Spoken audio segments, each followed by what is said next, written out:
రాచమల్లు ప్రసాద్ రెడ్డి గారు ఆయన బావమరిది ఎన్వీఆర్ఆర్ అనే పేర్లతో మన ఇసుక దూలే లారీల మీద పేరు ఉన్నదని నా పైన ఆరోపణ చేసినారు.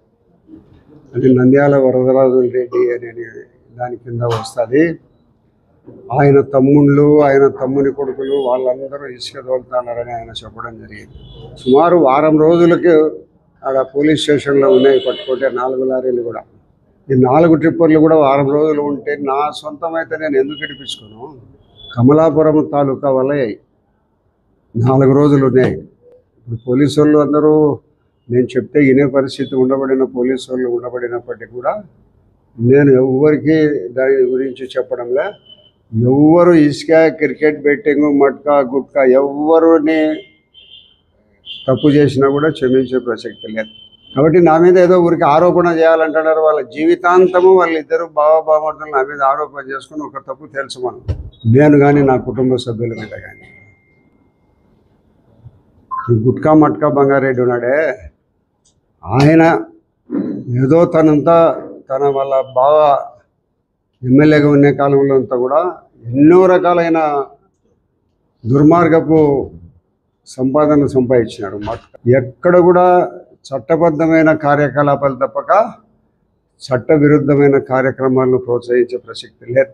పోలీసు వాళ్ళకు చెప్పినాను ఆల్రెడీ, ఎవరైనా సరే తన లేదు మన లేదు, ఎవరు ఇసుక ఈ క్రికెట్ బెట్టింగులు కానీ, మట్కా కానీ, గుట్కా కానీ ఏం చేసినా కూడా ఈ అసాంఘిక కార్యక్రమాలను ఎవరిని ఉపయోగించాల్సిన అవసరం లేదని చెప్పిన.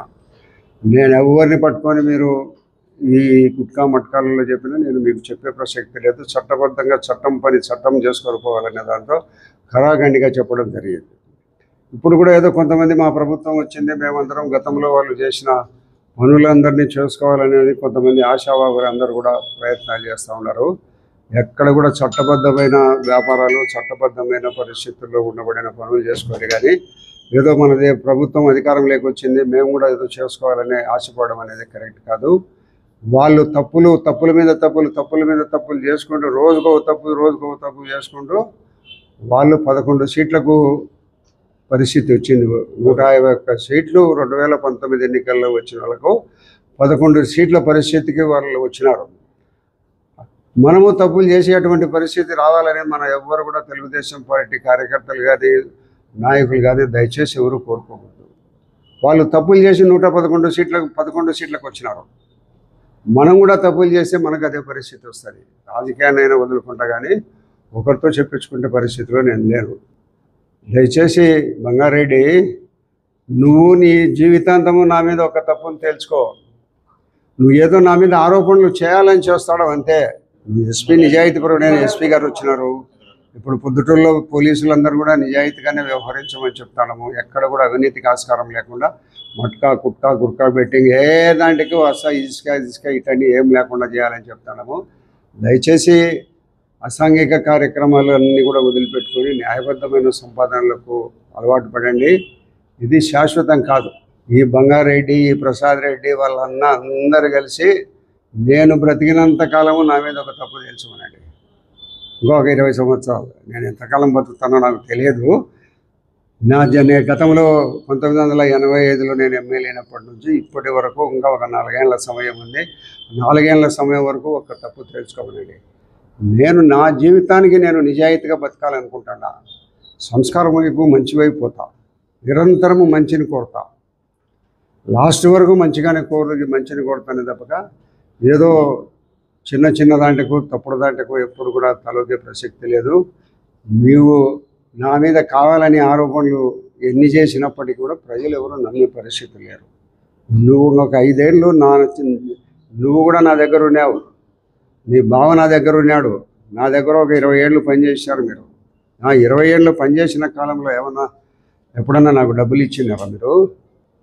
ఎప్పుడైనా అసాంఘిక కార్యక్రమాలు మీ తప్పులను నేను అక్కడ కాపాడుతూ వచ్చిన. మీరు చేసిన ఎన్నో తప్పులు, కాళ్ళు ఎరగొట్టడం, చేతులు ఎరగొట్టడము, ఎవరినైనా చేసిన తప్పులు జైల్లో పడితే మిమ్మల్ని కాపాడుతూ వచ్చిన. ఏ అసాంఘిక కార్యక్రమాలు ప్రొద్దుటూరులో జరగకూడదనే ఒకటే ఆదేశాలు ఇచ్చేసినాం పోలీసు వాళ్ళకు. ఎవరైనా సరే తన లేదు మన లేదు. చట్టం తన పని తాను చేసుకోవే పనిలో పూర్తి విధులు నిర్వహించండి, ఎటువంటి అవినీతికి ఆస్కారాలు లేకుండా విధులు నిర్వహించండి అని చెప్తాము. ఒక మంచి ప్రొద్దుటూరు, ఎక్కడ కూడా బర్కిట్ కుట్కా బెట్టింగ్ ఇసుపెటాకులు మట్కాకు ఇసుకకు ఎక్కడ కూడా అవకాశం లేని ప్రొద్దుటూరు మన పరిపాలన ఉండాలనేది నా సిద్ధాంతము. దానిని చివరి వరకు కొనసాగిస్తాం.